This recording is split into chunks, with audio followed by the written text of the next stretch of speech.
Hello students, welcome back to JKS academy. तो आज के जो सेशन है आपके लिए बहुत ही इंपॉर्टेंट होने वाला है इंडियन पॉलिटी का। ठीक है, तो ध्यान से देखना, कोई 8-10 मिनट के अंदर अंदर ही ये सेशन आज का होगा। तो ये बहुत ही इंपॉर्टेंट है आपके सभी कम्पिटिटिव एग्जाम्स के लिए। ठीक है, तो सबसे पहले जो पॉइंट्स मैं बोल रहा हूँ उनको लिखना भी, अगर समझ में ना आए या थोड़ा ब्लर आपको दिखे तो। ठीक है, तो जे.एंड.के रीऑर्गेनाइजेशन एक्ट, ये एक्ट आया था 2019 में। कब आया था जे.एंड.के रीऑर्गेनाइजेशन एक्ट? ये 2019 में आया था। और टोटल इसमें कितनी सेक्शनें हैं? 103 सेक्शनें हैं। ठीक है, जे.एंड.के रीऑर्गेनाइजेशन एक्ट 2019 में आया था, 103 सेक्शनें हैं। और जो हमारे उस वक्त के गृह मंत्री थे यानी कि होम मिनिस्टर अमित शाह, उन्होंने ये बिल जो पास किया था पहले। ठीक है, पहले राज्यसभा में फिर लोकसभा में। ठीक है, तो नेक्स्ट देखेंगे। देखिए, फंडामेंटल राइट जो है, ये राइट्स कहाँ पे आते हैं? पार्ट 3 में आते हैं। ठीक है, तो फंडामेंटल राइट कहाँ पे आते हैं? पार्ट 3 में आते हैं। तो अगर क्वेश्चन आता है कौन से पार्ट में आते हैं। नेक्स्ट देखिए, right to life. Right to life क्या है? फंडामेंटल राइट है। ठीक है, और प्रेम्बल क्या है? प्रेम्बल अगर आपने देखा होगा, भारतीय संविधान के सबसे पहले पेज पे प्रेम्बल अगर है तो प्रेम्बल का मतलब क्या है? एनसीईआरटी के बुक्स पे भी होता है। तो प्रेम्बल है soul of constitution. Soul of constitution है प्रेम्बल। ठीक है, जिसमें सेकुलर, सोशलिटी, ठीक है, उसके बाद इंटीग्रिटी जो है ऐड किए गए हैं 42nd कॉन्स्टिट्यूशनल अमेंडमेंट एक्ट 1976 में। ठीक है, नेक्स्ट देखिए, आर्टिकल जो 124 है, ठीक है, ये क्या करता है? जज होता है जो सुप्रीम कोर्ट का ना, उसको रिमूव करा सकता है ऑफिस से। आर्टिकल 124 में इतनी पावर है। और पहला जो जनरल इलेक्शन हुआ था वो 1951 में हुआ था इंडिया में। ठीक है, और यहाँ पे देखिए, father of local self government. Local self government के फादर किसको कहा जाता है? लॉर्ड रिपन को। लॉर्ड रिपन को क्या कहा जाता है? Father of local self government. ठीक है, यहाँ तक समझ आया होगा। अगला पॉइंट देखिए, इकोनॉमिक एंड सोशल प्लानिंग। अब इकोनॉमिक और सोशल प्लानिंग के बारे में बात करेंगे। ठीक है, तो सबसे पहले जो कॉन्करेंट लिस्ट है, इसमें 47 आइटम्स होती हैं, ये याद रखना। ठीक है, और ये 7 जो है शेड्यूल में आता है। ठीक है, और ये बोरो किया गया है कहाँ से? ऑस्ट्रेलिया के कॉन्स्टिट्यूशन से।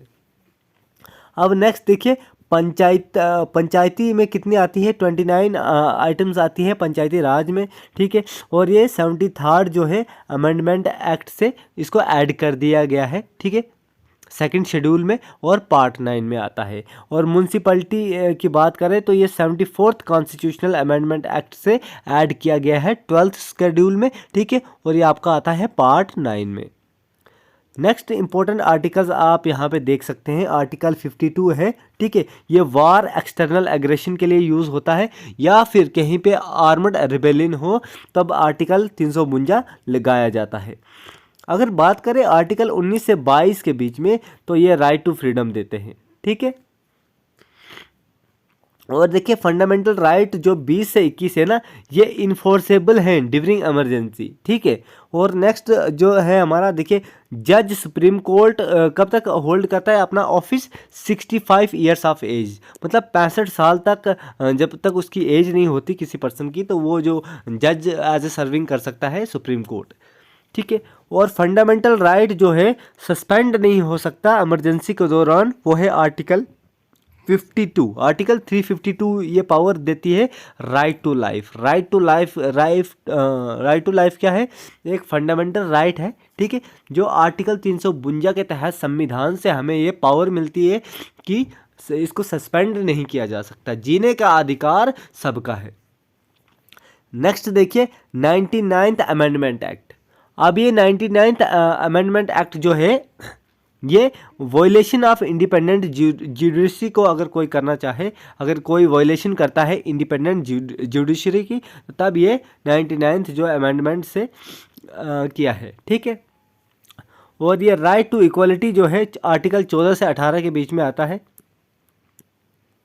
ठीक है, और नेक्स्ट देखिए, 9th शेड्यूल में पीएम जवाहरलाल नेहरू इंट्रोड्यूस करते हैं। क्या करते हैं? 9th शेड्यूल को पीएम जवाहरलाल नेहरू इंट्रोड्यूस करते हैं। आर्टिकल 21। आर्टिकल 21 क्या है? Right to marry person of your choice. अगर आपको किसी से प्यार है, आप उससे शादी करना चाहते हैं, तो आर्टिकल 21 आपको पावर देता है कि आप अपने पसंदीदा से शादी कर सकते हो, ठीक है। नेक्स्ट देखिए आर्टिकल ये हो गया आर्टिकल 21।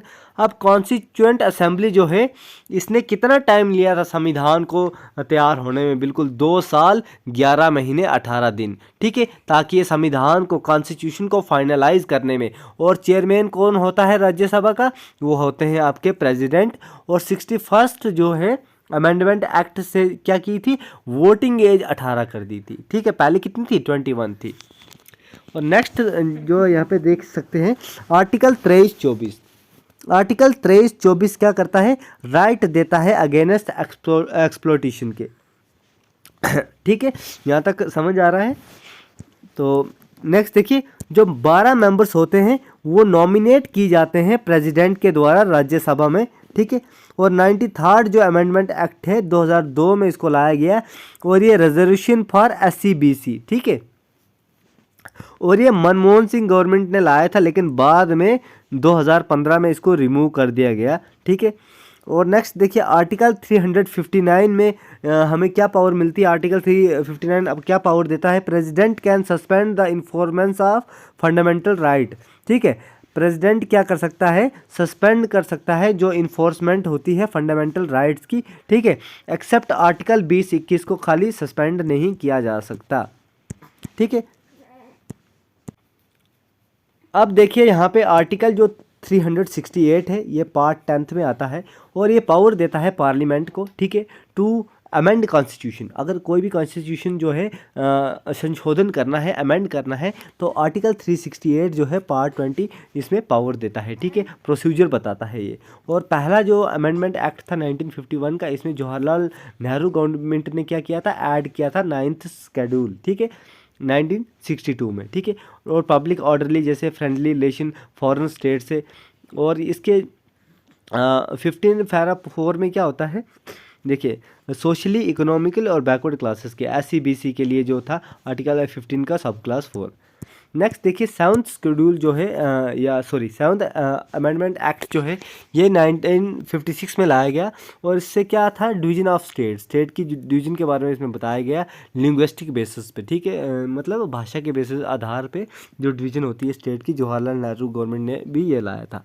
और जो 10वां अमेंडमेंट एक्ट है ये जो क्या है 7th UT बनाता है दादर और नगर हवेली को 1961 में। और अगर करें 12वें अमेंडमेंट एक्ट की बात तो ये 8th UT बनाता है गोवा दामन एंड दीव को 1962 में, ठीक है। और 13वां अमेंडमेंट एक्ट देखिए नागालैंड को स्टेट बनाता है 1962 में। और नेक्स्ट देखिए 14 अमेंडमेंट एक्ट जो है ये पुडुचेरी को 9th UT बनाता है 1962 में। और 22वां अमेंडमेंट एक्ट क्या बनाता है? मेघालय स्टेट बनाता है 10 अप्रैल 1959, ठीक है। और 36 अमेंडमेंट एक्ट क्या करता है? ये सिक्किम को स्टेट का रिकॉग्नाइजेशन देता है। 22वां स्टेट बनता है सिक्किम 16 मई 1975 में, ठीक है। और नेक्स्ट देखिए जो 24th अमेंडमेंट एक्ट है 1971 का इंदिरा गांधी गवर्नमेंट के टाइम का, ठीक है। तो इसमें जो आर्टिकल 13 का सब क्लॉज 4 है, ठीक है, ये पार्लियामेंट को अनलिमिटेड पावर देता था और जिसको प्रेजाइड करता था, ठीक है, प्रेसिडेंट कंपलसरी इसमें होता था, ठीक है ये। और इसके लिए कौन सी पावर होती थी? आर्टिकल 368 का सब क्लास 3। अब देखिए यहाँ पे जो 38th अमेंडमेंट एक्ट है 1975 का, ये भी इंदिरा गवर्नमेंट का ही था।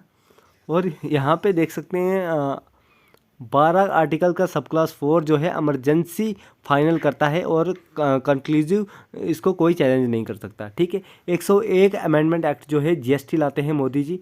इसमें आर्टिकल आता है 246A 269A 279A को ऐड किया जाता है, ठीक है। और 39th अमेंडमेंट एक्ट की बात करें 1976 को, ये भी इंदिरा गवर्नमेंट जो है प्रेसाइड करते हैं यहाँ पे। और प्रेसिडेंट वाइस प्रेसिडेंट स्पीकर, ठीक है, इनके खिलाफ क्या है? कोई कोर्ट केस नहीं कर सकता है, ठीक है। 39th अमेंडमेंट एक्ट जो है 1970 का या 76 का, इसमें इंदिरा गवर्नमेंट जो होती है ये president vice president prime minister speaker के खिलाफ कोई भी कोर्ट केस नहीं हो सकता, ठीक है। और यहाँ पे देखिए 42वां जो अमेंडमेंट एक्ट आया, इसमें जो प्रेम्बल था, ठीक है, इसको मिनी कॉन्स्टिट्यूशन का दर्जा मिला। इसमें सोशलिस्ट सेकुलर इंटीग्रिटी को ऐड कर दिया गया। और पार्ट 5A देखिए क्या बताता है, फंडामेंटल ड्यूटीज़ में ऐड की गई और लोकसभा का टेन्योर क्या होगा, 5 से 6 साल होगा, और आर्टिकल 31D को ऐड कर दिया गया। और कुछ इंपॉर्टेंट आर्टिकल्स और देखेंगे, बस 2-4। देखिए यहाँ पे आर्टिकल जो 44th अमेंडमेंट एक्ट है, 44th अमेंडमेंट एक्ट 1978 का, मोरारजी देसाई की गवर्नमेंट थी, ठीक है, जो ऐड करते हैं 300A आर्टिकल और पार्ट 12 को, ठीक है। राइट टू प्रॉपर्टी जो है रिमूव कर देते हैं फंडामेंटल राइट से। देखो नहीं तो पहले जो है प्रॉपर्टी हमारी फंडामेंटल राइट थी, लेकिन अब तो टैक्स, प्रॉपर्टी टैक्स आ गया है भाई साहब J&K में भी। तो आर्टिकल 352 क्या बोलता है, इंटरनेशनल इमरजेंसी लगा देता है, ठीक है, जब आर्मड रिबेलियन होता है। तो 52nd जो अमेंडमेंट एक्ट है 1985 का, ये राजीव गांधी गवर्नमेंट के दौरान जो है इसको ऐड कर दिया गया, और इसमें इसके 10th शेड्यूल में एंटी डिफेक्शन लॉ है, ठीक है, और 61st अमेंडमेंट एक्ट के यही है, ठीक है। 102 जो है कॉन्स्टिट्यूशनल अमेंडमेंट एक्ट 2018 में आता है, इसमें national commission for backward class बनाया जाता है फिर से, NCBC, ठीक है, जो पहले हटाया था, कांग्रेस ने लाया था। और 103 जो है अमेंडमेंट एक्ट, ये आता है 2019 में, इसमें जनरल कैटेगरी वीकर सेक्शन को रिजर्वेशन मिलता है। तो अभी तो बाद में फिर क्या आया था, बाद में इकोनॉमिक बैकवर्ड क्लास EWS के लिए भी रिजर्वेशन आया था, ठीक है। और 2019 में ही, फिर 2019 में क्या आया था, ये क्या बोलते हैं, J&K रीऑर्गेनाइजेशन एक्ट आया, ठीक है। तो फिलहाल के लिए इतना ही, मिलते हैं नेक्स्ट क्लास में, तब तक के लिए रिवाइज कीजिए, क्या समझ में आया ज़रूर कमेंट कीजिए, ठीक है। Bye bye, take care class.